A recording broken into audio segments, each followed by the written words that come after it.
Drug addiction, recovery. Let's talk about it. I'm DJ-Murph, and this week I want to talk about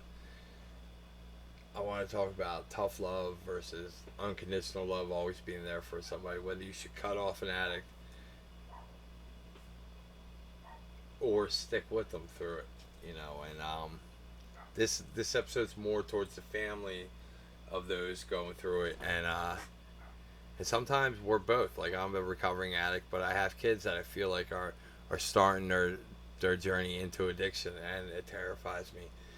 And I'm scared. And you think, living the life I did and being through all the things, that I would have some answer, and I thought I would too, but I really, really don't. And I see my kids making mistakes, and I want them to listen to me, and they feel like they act like I don't, like I live in a different world, like I don't know what's going on.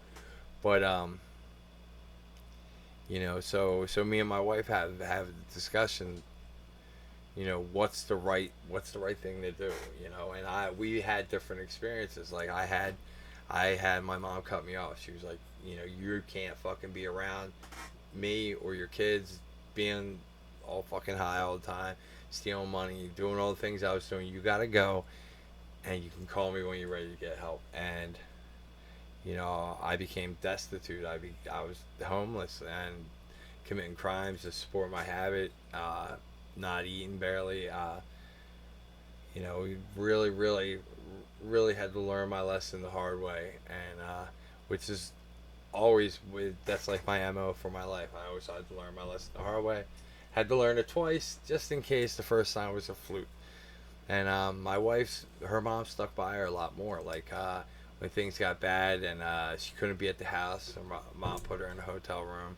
You know, really stuck by her, and my wife didn't have to fucking hit rock bottom, didn't have to become destitute to get it together. So, I think it really depends on the person. I think there should be a line. If there's other kids in the house, or if things are being stolen, like you can't be here, but I'm always going to be there for you, especially if you're going to help yourself, and because it's important, I believe, to not make an addict feel like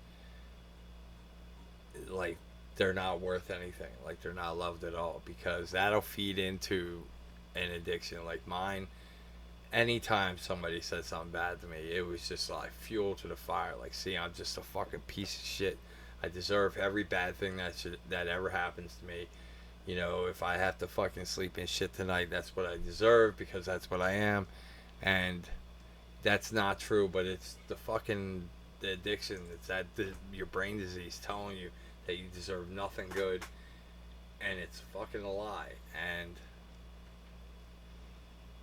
so you have to protect yourself. You have to protect the other kids in the house, but you also don't ever turn your back completely on a loved one. I understand that fucking us addicts do horrible things. We cross lines, we steal, we lie, we hurt, and it's hard to fucking swallow that it's not the person, it's their addiction. And I'm not trying to say, oh, well, they're not responsible for anything they do, because that's not the case. We are responsible, but that addiction does create a different person. And I've done things in my addiction that are completely against my core personality, completely against everything I believe in. I've done things to people that I love with all my heart, stole from them, lied to them, and I hurt them. And it's still hard for me to forgive myself, but I've come to a good place. I understand my addiction a lot better than I did, so it doesn't hold me down anymore. But it's still tough to swallow. I still feel the regret, and I still feel the pain from the pain I caused. And you know,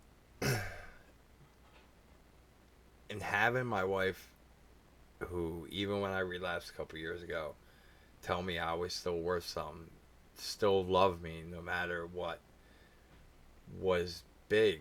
I mean, to feel that someone truly has my back and truly loves me and really knows who I am was was a, like was like a lighthouse in the storm. Was like, tethered me to the ground, and it really, really, really made a difference. So, it's a fucking fine line to walk. I don't know. Some people totally believe that if, to fucking turn your back, they're doing it to themselves, and I don't believe that at all. But I do believe you can't.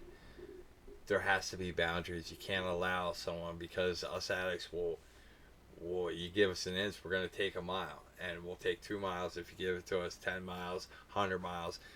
You know what I mean? We'll just keep taking and taking and taking and taking until it gets cut off. So the trick is to cut off and to draw that line, but still love the person. And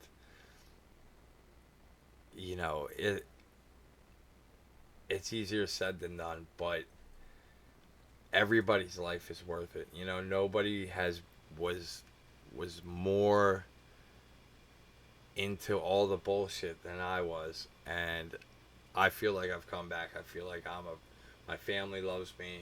I'm a productive member of society. I have a good job. I'm a good employee. I'm a good husband.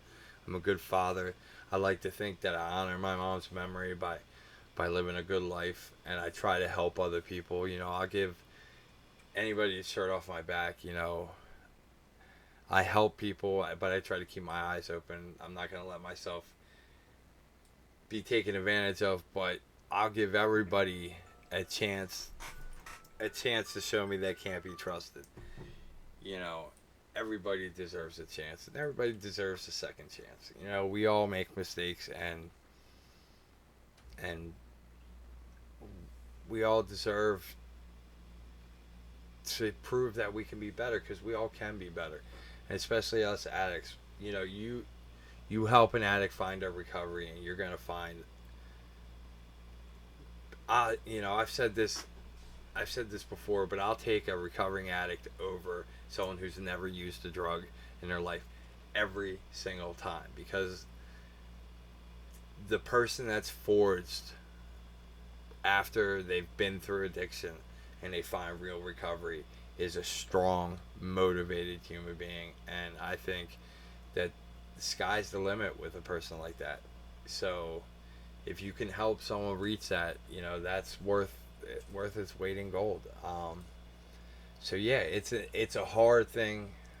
There is no fucking easy answer, but you gotta protect your household. You gotta protect yourself, but especially if it's someone you love, like a child or a sibling or something, you gotta help protect them and show them that they're loved, and that you'll walk with them in the right direction. You can't walk it for them, but you walk with them. So I'm sorry if I rambled a little bit today. I try to do every show in a live in one take, because if I eventually can trick people into subscribing, and I can do live streams. I want to do live streams. I want to do interviews and stuff. So I want to get accustomed to doing everything live or in one take. So that's what I'm trying to do. I got ADHD like a motherfucker, so I ramble and I lose my train of thought. So bear with me. I appreciate it, you guys. But if anybody's out there struggling and you need someone to talk to, you can hit me up. I'll try my best. I can point you in the direction of some resources. Go out there, get in a program. Get on medicine, get in a program, go to church, do whatever you got to do. Start working out. There is a path to recovery for you, and it's not one size fits all. Anybody that tells you have to do it the way they did it is incorrect, in my opinion. I'm not an expert. I'm not God, but in my opinion, I've seen people that have created an amazing life going through 12 steps. I know people who have done it going through maintenance. I know people who have done it going through God, just God, like church. I know people who have done it just focusing on like health and other, just you name it. There's people out there that have found the recovery. So there is not a one size fits all. You can find your recovery. I promise you. No matter what, you don't have to go to $100,000 recovery. You don't have to do anything but what you need to do to get clean. So with that being said, I'm going to wrap it up for this week. God bless, and reach out to somebody if you're struggling. All right.